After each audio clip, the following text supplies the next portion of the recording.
No death, no fear， 無死無懼啊！當我哋明白死亡其實只係一種轉變轉化嘅過程啊！大家好，我係啤啤，歡迎大家又返嚟聽書啦。咁今日我想同大家分享一本啟發我好多思考嘅書，書名叫做你可以不怕死，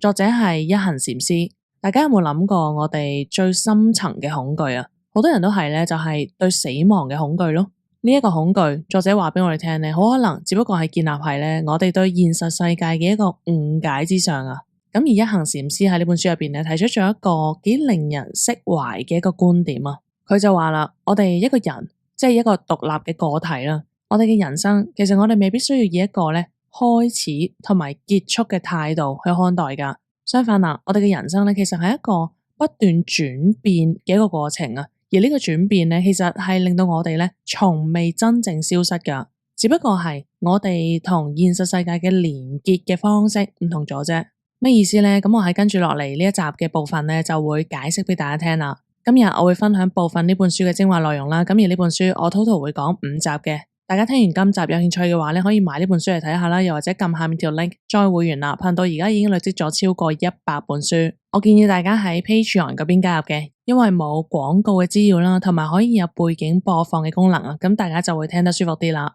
事不宜遲，我哋即刻開始今集嘅內容啊！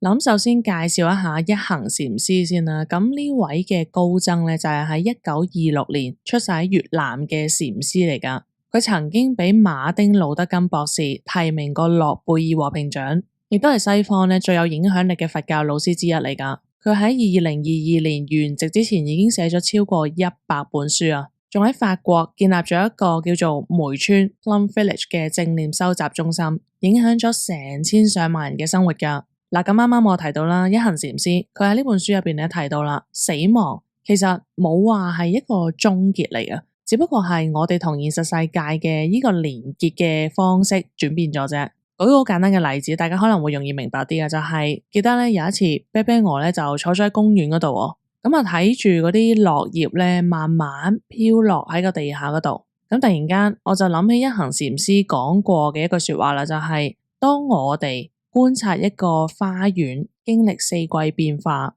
你就會見到啦，看似嘅死亡其實只係為新生命去準備緊一個土壤啊，就好似咧嗰啲落葉咁樣咧，佢係唔會消失噶，佢會分解啦，滋養翻個土壤，支持翻咧新生命嘅成長啊，就好似咧大自然咧呢個生生不息嘅循環一樣啦。咁我哋人其實都一樣噶，花開花落。我哋嘅生命只不過係轉換咗以另一個形式存活喺呢個世界上面啫。咁一行禪師咧，佢都用咗一個好生活化嘅例子咧嚟解釋呢個概念噶。佢就話啦，好似嗰啲蠟燭嘅火焰一樣啊。咁當我哋點個蠟燭嘅時候咧，咁我哋就會見到啦，個火焰咪出咗嚟咯，係嘛，誕生咗啦，叫做。咁但係啦，呢個火焰嘅存在咧，其實係需要好多嘅條件噶，例如係咩啊？蠟啦，個棉芯啦，氧氣同埋個火柴入邊中嘅化學物質，咁而當我哋吹熄個蠟燭嘅時候咧，個火焰佢好似消失咗，但其實佢唔係消失咗噶，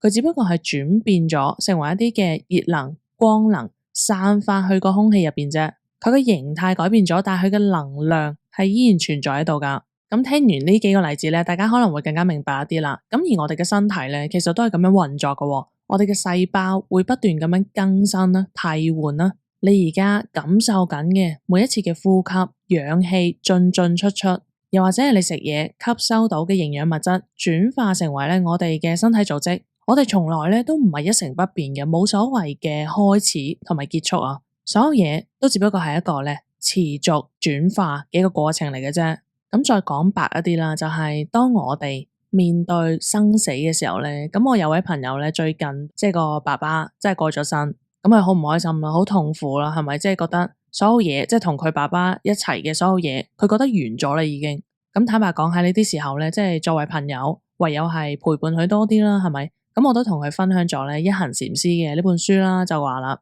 其實佢爸爸咧並唔係完全消失咗嘅，只不過係以另一種形式存在緊啫。例如係喺佢嘅記憶入邊啦，喺佢身上遺傳嘅一啲特質啦。喺佢爸爸影響過嘅每一個人嘅心中咯，喺呢種形式上嚟講咧，佢嘅爸爸依然存在噶。咁而當我哋明白到呢一點嘅時候咧，當然啦，個悲傷依然都喺度嘅，係咪？都會係唔開心啦，都會係有傷心嘅時刻啦。咁但係無形之中，我諗可能會多咗一種寬慰嘅感覺啊。咁而呢種嘅現象咧，喺科學嘅角度嚟睇咧，物理學家 Carlo Rovelli 都講過類似嘅概念噶。佢就話啦，量子物理學就顯示咧，物質喺最基本層面係由互相關聯嘅模式組成噶，而唔係互相獨立噶。現代科學已經證實咗我哋身體入邊嘅元素咧，譬如係細胞入邊嘅碳啦、骨骼裏邊嘅鈣啦、血液入邊嘅氧氣啦，其實全部咧都係喺數十億年前嘅恆星內部去形成噶，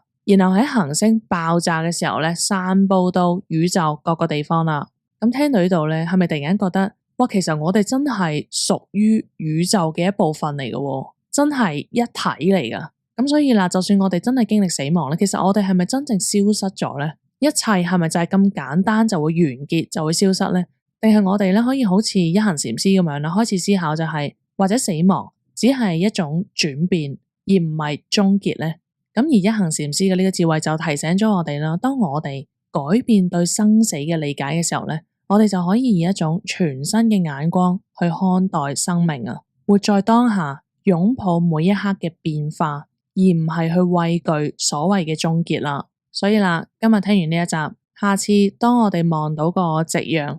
太陽落山嘅時候咧，不妨諗一諗啊，就係太陽並冇消失到噶，佢只不過係照耀緊地球嘅另一面啫。